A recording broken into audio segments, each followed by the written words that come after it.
नमस्कार, आप देख रहे हैं न्यूज टुनाइट और मैं हूं आपके साथ सचिन दुबे। न्यूज टुनाइट में आज बात मॉस्को में घुसकर रूसी कमांडर की हत्या वाली साजिश की। रूसी खुफिया एजेंसी ने कमांडर किरिलोव के मर्डर का मास्टरमाइंड यूक्रेनी खुफिया एजेंसी को ठहराया है। लेकिन सवाल यह है कि क्या बिना अमेरिकी खुफिया एजेंसी की मदद के यूक्रेन ये जरूरत अंजाम दे सकता है? और जब अमेरिका और यूक्रेन की चाल कामयाब हो गई तो क्या पुतिन इसका एटमी जवाब देंगे? देखिए रिपोर्ट।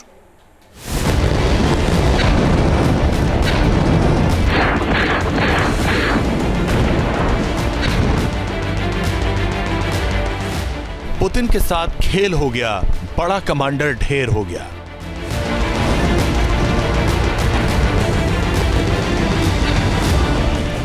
स्कूटर में टीएनटी किसने लगाया? कमांडर को किसने उड़ाया? पुतिन की आर्मी हैरान, यूक्रेन का सफल हुआ जासूसी अभियान।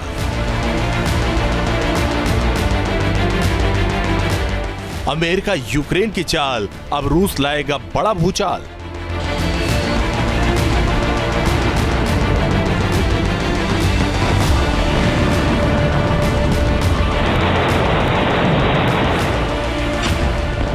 पुतिन अब नहीं छोड़ेंगे, सीधा एटम बम फोड़ेंगे।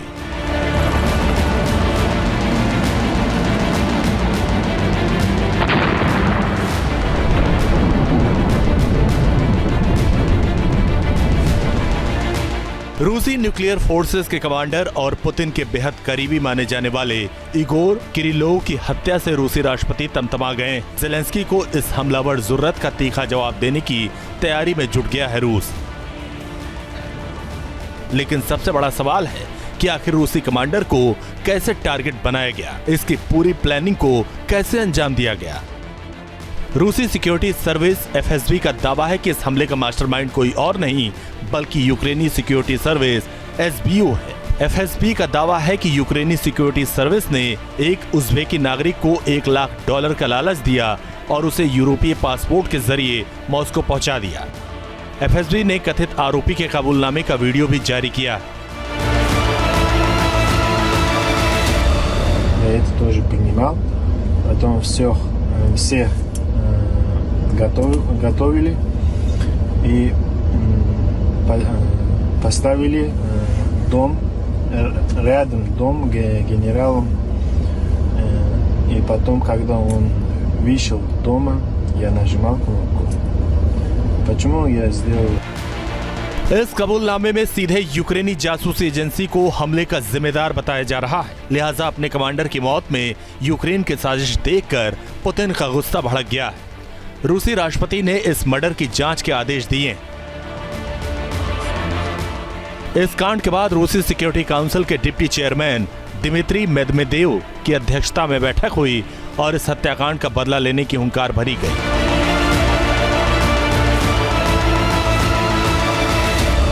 Произошло, что случилось и что нужно делать, несмотря на то, что расследование только началось, уже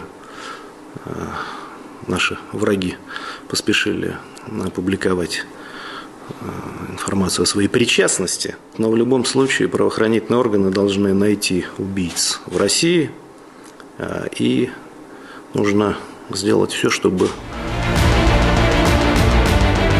तो साफ है कि अपने कमांडर और जनरल की लगातार होती हत्या से पुतिन का क्रोध 7वें आसमान पर पहुंच गया। अमेरिका और यूक्रेन की चाल को भांपकर रूस अब पलटवार के कवायद में जुट गया। दरअसल कमांडर किरिलोव की हत्या से पहले पुतिन अपने 2 करीबियों को खो चुके हैं। 17 दिसंबर को स्कूटर में टीएनटी लगाकर रूसी न्यूक्लियर फोर्सेस के कमांडर इगोर किरिलोव की हत्या कर दी गई।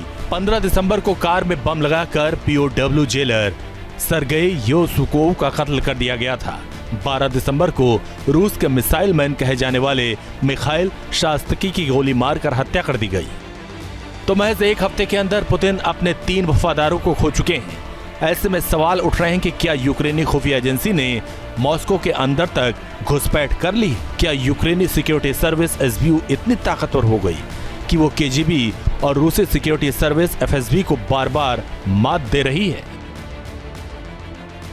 जानकारों का दावा है कि बिना अमेरिकी मदद के ये संभव नहीं है। दरअसल यूक्रेन के पास रूस की तरह मिसाइलों का भंडार नहीं है।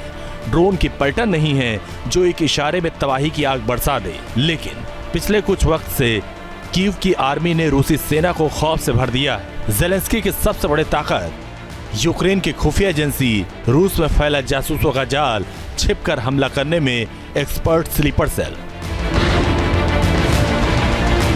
यूक्रेन की नई स्ट्रेटजी के आगे रूस की खतरनाक मिसाइलें और भारी भरकम बॉम्बर नाकाम हो रहे हैं। अब हमला गुरिल्ला स्टाइल में हो रहा है, दबे पांव हो रहा है। जेलेंस्की पूरी प्लानिंग के साथ पुतिन के करीबियों और वफादारों को टारगेट कर रहे हैं। जानकारों के मुताबिक ज्यादा वक्त नहीं बीता जब केजीबी और रूसी सिक्योरिटी सर्विस एफएसबी के तहत आने वाले एजेंट एसबीयू के साथ काम करते थे। लेकिन सोवियत युग के खात्मे और यूक्रेन के नेटो में शामिल होने की कोशिश के बाद यूक्रेनी सिक्योरिटी सर्विस एसबीयू के जासूस अलग से अपना मिशन अंजाम देने लगे। दावा किया जा रहा है कि SBU human intelligence, electronic intelligence, signal intelligence में माहिर है और कोवर्ट ऑपरेशन करने में एक्सपर्ट है। साफ है कि जेलेंस्की को यह हौसला अमेरिका और नेटो की तरफ से मिल रहा है, क्योंकि जिस तरीके से कमांडर इगोर किरलोव को मारा गया, इस तरह का ऑपरेशन करने में सीआईए और मोसाद माहिर मानी जाती हैं। दुनिया पहले भी ईरान से लेकर मध्य पूर्व के देशों में इस तरह के कोवर्ट ऑपरेशन की गवाह बन चुकी हैं। Team news nation. News nation अब व्हाट्सएप पर खबरों की ताजा अपडेट के लिए न्यूज नेशन के इस क्यूआर कोड को स्कैन करें।